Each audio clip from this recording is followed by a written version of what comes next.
A show that tackles the big issues affecting the BVI and the rest of the Caribbean. Searches for answers to today's big questions and gives viewers a unique perspective on developing stories. Follow the big story with me, Kathy Richards, only on JTV.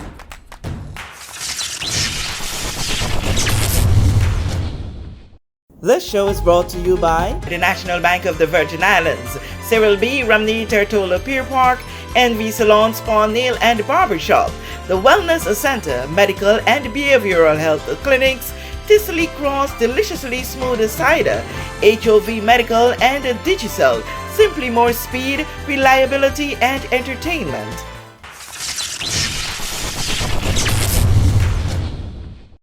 This is The Big Story. I'm Kathy Richards. I want to thank you so much for joining us for this edition on set. We have Claude, Skelton, Cline. I've been trying to get you a little bit. But you are here now. One of the persons who have been very, very vocal always on matters of this country.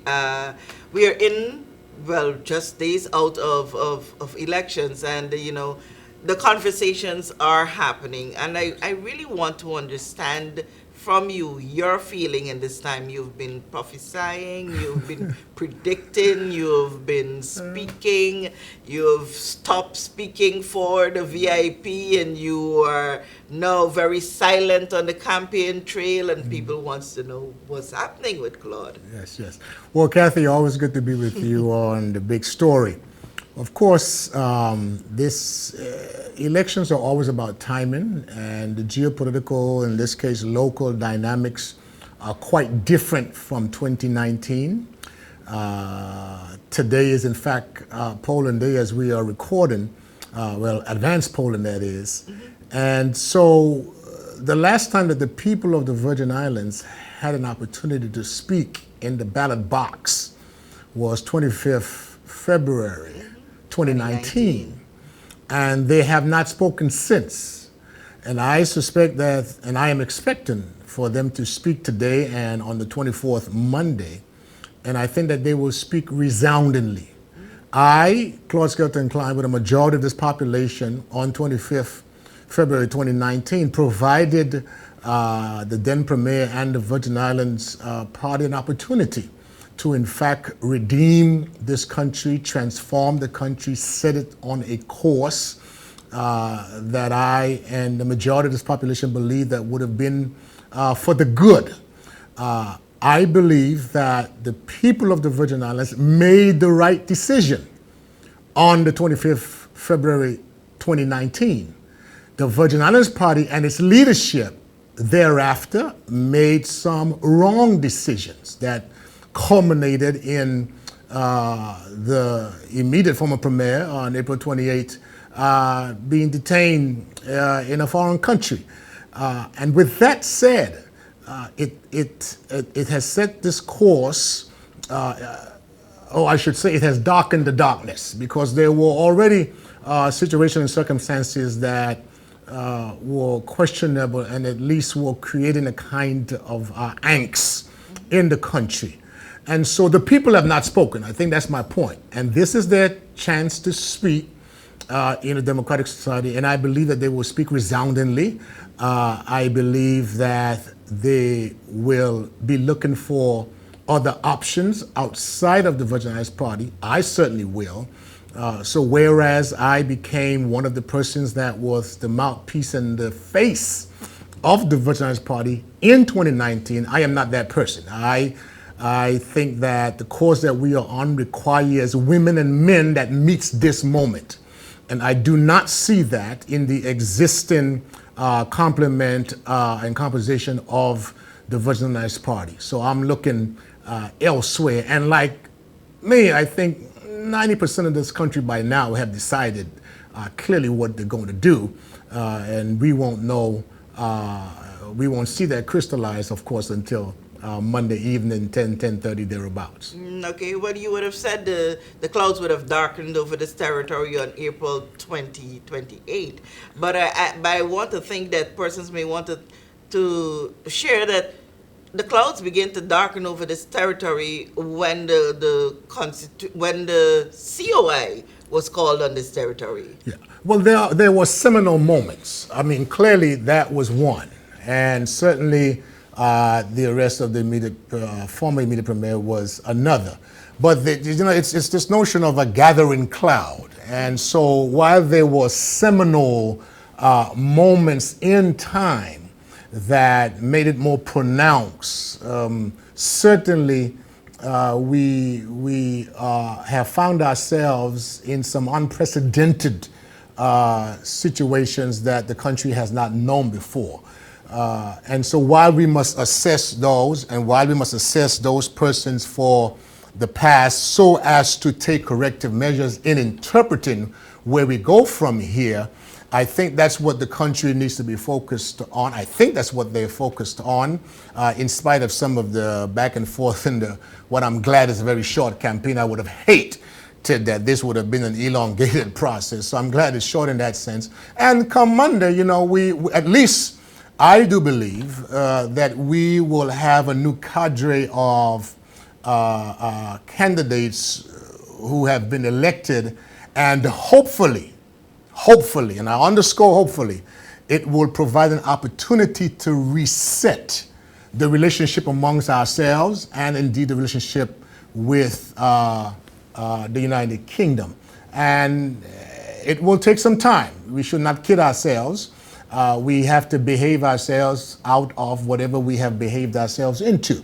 And we would need to stay involved as the electorate, holding elected officials accountable and walking alongside them to get us to a healthier and a better place for this country. Awesome. We talk about where we're at and where we need to go, but you would know that persons would be saying and have been saying since the report came out from the COI that Claude Skelton Cline is one who played a part in this, specifically the contracts that you were awarded to, and then subsequently you were being called down on it through the report. What sayest thou on this? Just as I've always said, as a private citizen and private business for profit, I provide a service for free. And without question, I have fulfilled all of those obligations in spite of what you've heard. Clearly, Kathy, my voice and the grace, the gift that I believe that God has afforded me to walk in. It's not lost on me and others. There's always been an intentional effort to silence my voice, both ministerially and politically, socially, as a commentary. And I understand that. I don't always like it, but I understand the nature of the business given the grace in which I walk in. And so with that being said, though, however, I have to continue to speak truth to power as I see it, as I understand it, as I evolve, because ultimately my motivation, my conviction is a independent Virgin Islands. Certainly for parents, through their blood, sweat, tears, sacrifice, has afforded us the life that we live now. And to a large degree, we have taken some of that quite for granted. We have somewhat relinquished or at least sidelined the righteousness of the nation, our God-fearing posture, not just with our language, but indeed with our lives. And that has to be addressed because there is a spiritual dimension that is integrally and intimately a part of what we see unfolding in this country. And so that's also part of my road from the ministerial realm and as a social commentator on what we see happens when as it relates to ourselves in the region and indeed internationally. So I will continue to do what I do, find a space and place where I believe I can effectuate the greatest change, and it's to that end because at the end of the day, whereas I have served with the National Democratic Party. I've served with the Virgin Islands Party. I now see myself, quite frankly, to remain an independent citizen and to speak from whatever platform I am standing or sitting on without the party stripes or the colors. My message becomes clearer. There's nothing that I want personally for myself. I have been paddling my own canoe for some 50 odd years now. I'm pretty good. I've gotten better at that. And so to that end, at the end of the day and at the end of my sojourn, I want to leave this place in the hands of our children and their children in a healthier, better place in the geopolitical construct of our world. You would agree that your voice on the campaign trail, on the stage, would have played an integral role in the Virgin Islands Party getting into office in 2019. While you are now at a position where you're not supportive of the construct of that party and you are away from it, we've been listening to you, and we can see where you have a greater favor in terms of who should run this country. Why choose not to be out there on the campaign trail with particular parties or party helping to push that narrative of where you think or where you have been prophesying that this territory needs to be? Yes, and again, I would reiterate, you need to find politics, and when persons offering themselves, timing is everything. And you must situate yourself in a space and in a place where you believe that you can have the greatest impact. And so whereas I am not on a stage on the campaign, which I'm glad I'm not, quite frankly, the stage from which I sit, I have proffered, I have critiqued, I have offered my own thoughts on what I think is happening. And in this moment, we need women and men who are well able to meet the moment.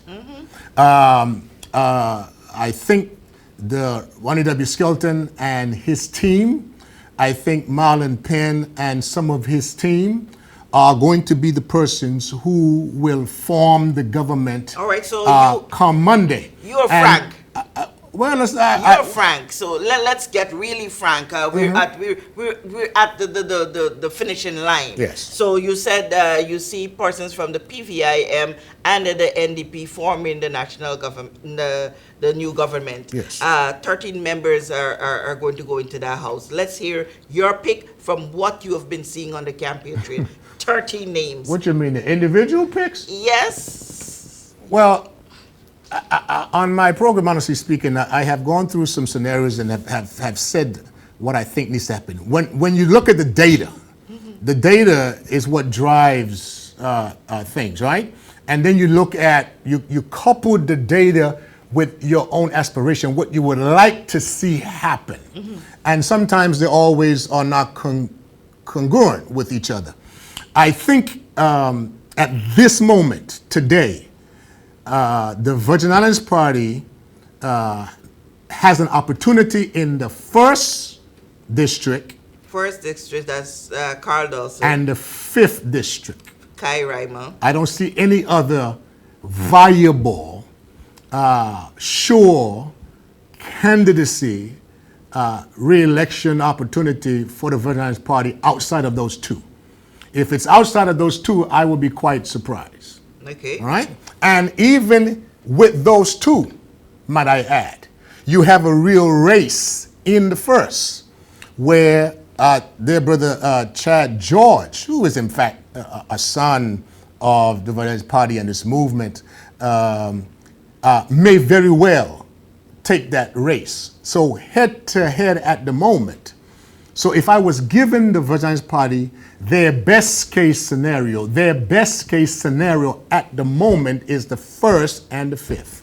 Okay, before you go any further, I heard Chad George just last night refuting claims that he was a member of the Virgin Islands Party, stating that he was a strong supporter, but never ever was he a member of that party. Well, he certainly will be able to give clarity to Yeah, that. So that's he did. fine. Yeah. And he did a fine job a night or two ago in the debate.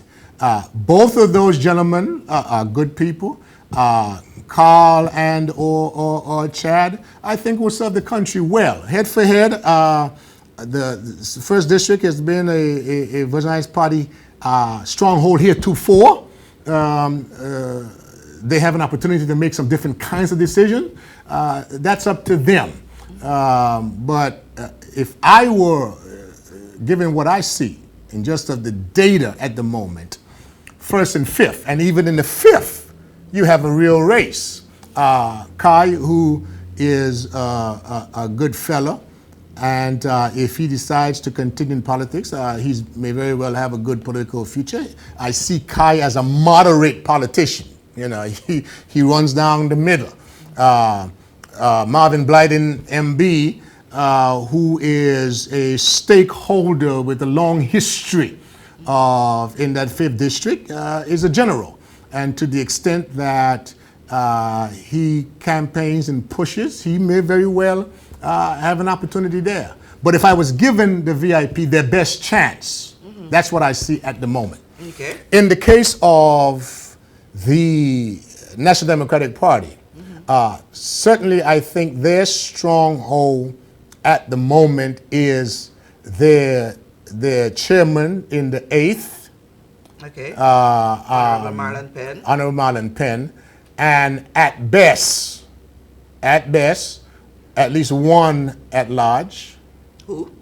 Well, that's a good question. The two strongest candidates are Dr. Kedrick Pickering and Lorna Smith.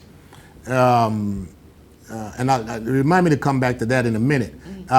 In terms of at large, I know they are relying on Sandy in the 4th and Myron in the 6th. I don't see Myron in the 6th. I see a path for Sandy in the 4th. There are two wonderful people there, two ladies. I think the race is between those two ladies, Sandy and Luce, either of which, me personally, I think will do well for the country and will be tremendous asset to the House of Assembly. They have different styles, but they're both well able. So the National Democratic Party are relying on the 4th, the 6th, the 8th, and the 9th. That's what they're relying on, plus one at large. The dark horse in the 9th is Coy. Coy is a young, dynamic, very articulate guy. Hails from Anegada, lives in Tortola at the moment. He will need the young people at a strong number to show up on Monday, stay in the line, and vote if he is to come out victorious. I think if that race was between Shireen and Vincent, Shireen would have won that race.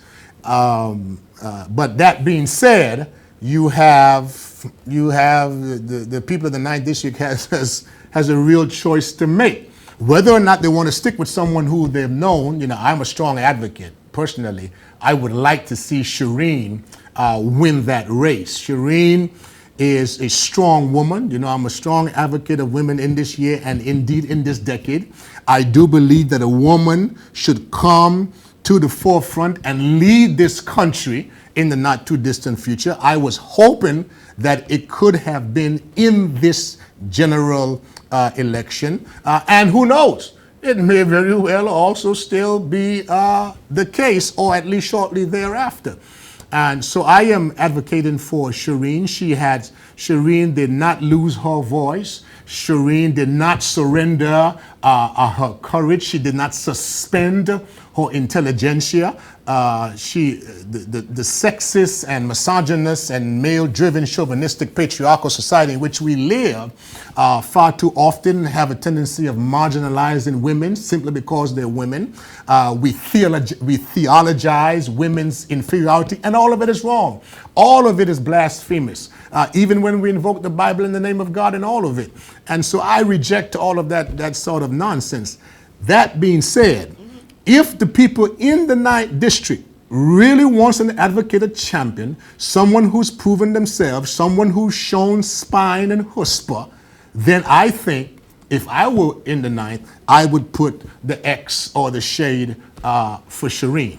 But that's the National Democratic Party, as I understand it, their best case scenario. So let's go over it again. The 4th, they're relying on the 4th, the 6th, the 8th, and the 9th, and hopefully one at large. That's only 5.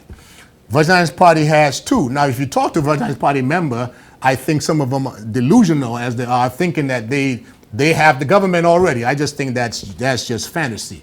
As a matter of fact, it's beyond fantasy, but that's just my personal critique. The progressive Virgin Islands movement, they are relying, first of all, I think, and it's pretty much acceptable, that they have the strongest grouping of 4 at large. So they are strong in the at large category. They are weak in the district. So at the moment, the Progressive Alliance movement has Mitch in the 2nd, Fraser as a PU in the 3rd, and you have Ronnie W. Skelton, Mater, who is trending well. I didn't know Mater personally heretofore. Ingrid, who I think is just a tremendous gift to the earth and would be one of those women who can meet the moment right through here. And Shayna Smith. So, me personally, I am voting for Mitch and the 4 at large of the Progressive Virgin Islands movement. I think, and that's driven by who we foresee being in the office of the Premier, which I think is critical and needs to be heavily factored into when people vote. I believe that Ronnie W. Skelton best meets this moment. His credential, his history, his demonstrable capacity for development and building stuff, his acumen in finance and currency and understanding the dynamics, right where we are as a country, and one who has shown himself to be a trustworthy fiduciary. He is the best person for the country at this moment. And because I believe that, therefore I think it's in our best interest to give him the person that he's asking for to serve on the team, coupled with whomever else. Because none of them, Kathy, has a clear path to 7. And that's why I see a coalition government is inevitable. And I will dare say, on Monday night, the National Democratic Party and the Progressive Virgin Islands movement need to be in the same room when those results are coming in. They must form the government that night in that room. They must call the governor that night from that room. They must go down to that governor's house that night from that room. Why? And because you see, you don't want to wake up in the morning with hanging chads and leaves. You got to do what needs to be done. Remove any uncertainty, any ambiguity from this country, and begin to alleviate the fears and to lift the darkness. Now, electing them by itself will not do that. Remember, I shared with you there's a spiritual dimension that must be addressed in this country. But begin to lift the darkness off of this country. And so that's what I envisage. That's what I see happening. Pearline is an independent candidate. She wins in the 7th. Chad, we hope he can pull it out. And those independent candidates are important. But all these women, I want to see an abundance of women populate the House of Assembly. Awesome, we're on the clock. Unlike your show, we're half hour. But quickly, yes. You did not say a thing about young Davies. Quickly. Daniel. Yeah. Daniel is a good chap. I don't see him garnering enough support to come out victorious. You need at least 400 votes in from each district to even land in fourth place. 9 times 4 is 36. You need at least 3,600 votes. So I like our dear brother, and he certainly has a message, and there certainly is a role for him to play in the aftermath of all of this. I mean, we have some wonderful people who have offered themselves, and unfortunately, all of them will not get to the victory line. Nonetheless, I think they should stay a part of the process and then make their contribution from wherever they are. Awesome. The clock is definitely on us, and I really want to thank you for coming and responding to these questions and sharing your thoughts, as always. Yes. We look forward to the night of April 24. We'll see if Claude was right in his predictions. Thank you so much for joining us here on The Big Story.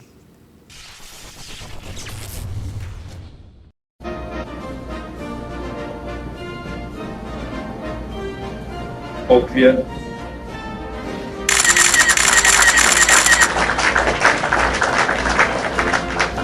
Hi, I'm Cowboy, and I'm running for president of Steak. Thank you. And I will meet your needs.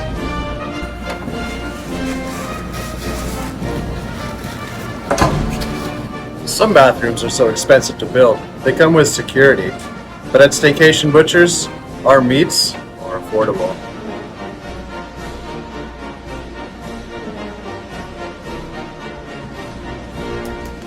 People always ask me, Cowboy, where does your salmon come from?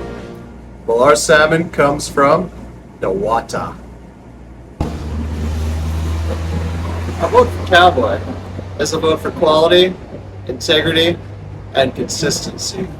So come into Staycation Butchers and cast your vote for me, your next president of Steak.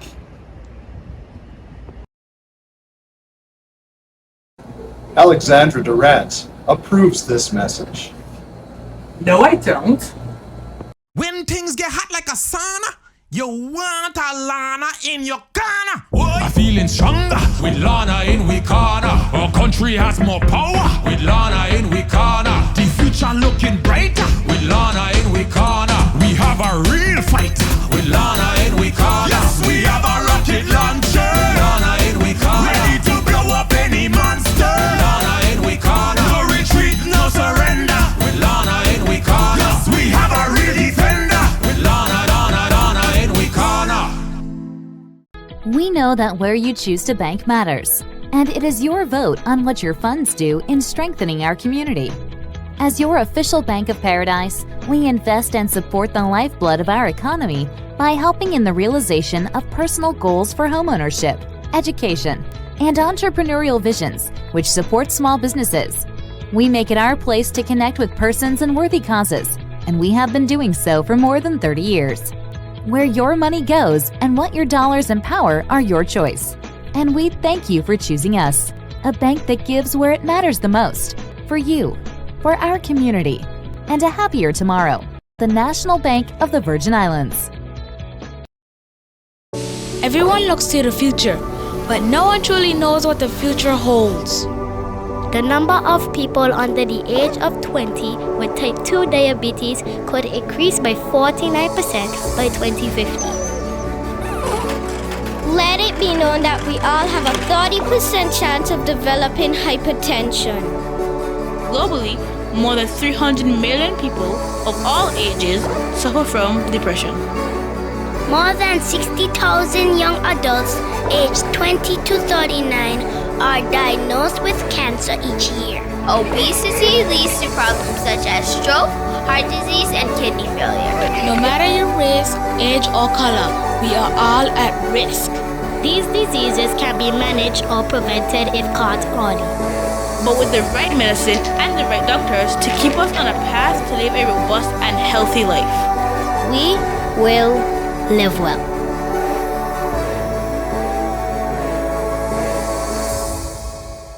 Plug into Digicel Plus and get even more entertainment with Disney Plus included.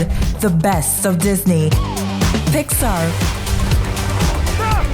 Marvel, Star Wars, and National Geographic all in one place. Whenever you want, plug into Plus to enjoy Disney Plus and much more with a home fiber bundle. Sign up today. Digicel Plus.